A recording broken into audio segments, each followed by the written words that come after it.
Tag him. Deep, under the tag.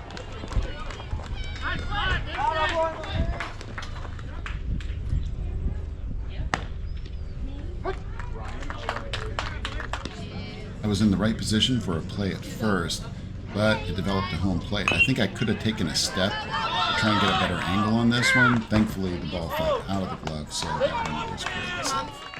A runner's base path isn't decided until the fielder has possession of the ball and is attempting to make a tag. So the fact that he veered out early doesn't mean he's out of the base path. He was clearly tagged out there. Today we're going to have a discussion about game management, and specifically about the amount of time a pitcher has to warm up between innings. This has the potential to impact the overall time of the game in a very substantial way. So I'm going to illustrate that by having you look in the upper right corner. There's a counter running, and that started right after the third out of the last half inning. The Little League and NFHS rule sets are pretty similar. So even though I'm going to show some Little League rule examples, I think most of it applies. If you look at Rule 803, I highlighted the relevant sections. Basically, an incoming pitcher can throw 8 preparatory pitches and not consume more than 1 minute of time. We have a common practice in Little League that's actually in the NFHS rules to limit a returning pitcher to 5 warm-up pitches. And the very beginning part of this rule says when a pitcher takes a position at the beginning of each inning. This is the most commonly, or at least for me, misunderstood portion of this rule. I used to think that the minute didn't actually start until the pitcher physically took a position at the beginning of each inning, but that's the wrong interpretation. The pitcher actually assumes the position after the third out of the last half inning, so that clock starts immediately. If you're keeping an eye on the time code, you'll notice that this pitcher's first warm-up pitch was at a minute 15, so they were already over their time. And you probably noticed that the manager came out to give you changes at around the same time as that first warm-up pitch. I started emphasizing during my plate meetings that I need the manager's changes as soon as possible. So for Little League mandatory play, we need to make sure that we know all of the players that are coming on the field or off the field until mandatory play has been met.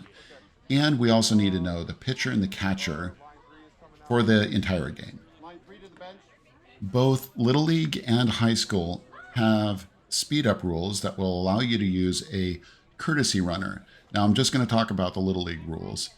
When you have 2 outs, you can use a courtesy runner, who will be the last recorded out, to substitute for your pitcher and or catcher of record who's on base.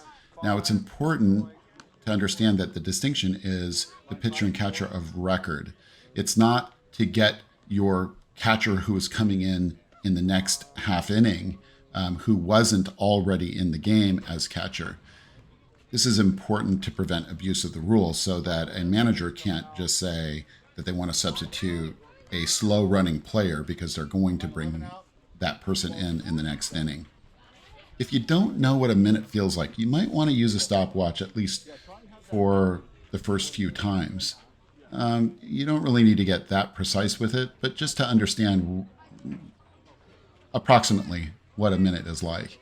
And if the pitcher and catcher come out late, you start removing some of their warm-up pitches. And in this case here, when their first warm-up pitch was at a minute 15, I'd give them 1 warm-up and then they throw down.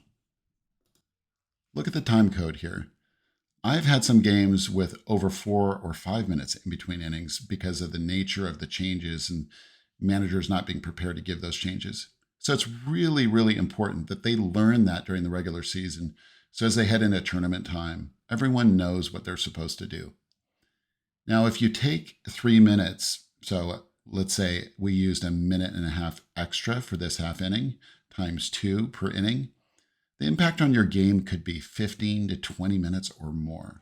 Speaking of game or time management, when a foul ball leaves the field completely, faster you can get that ball back to the catcher and put back in play, which adds up to a lot of time over a course of a game.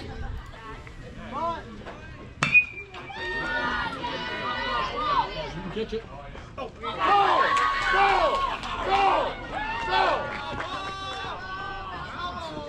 Gee, was that a foul ball?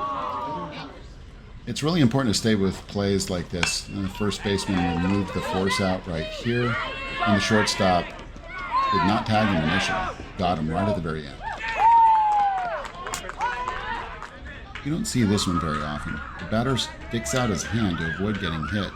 And he contacts the ball actually over the plate. So I had that as a strike, and unfortunately for him, that was a dead ball, strike 3. I usually try to get third base extended, but based on the position of this ball, I just couldn't get in the middle of the play, so I got as close as I possibly could to get an angle on it.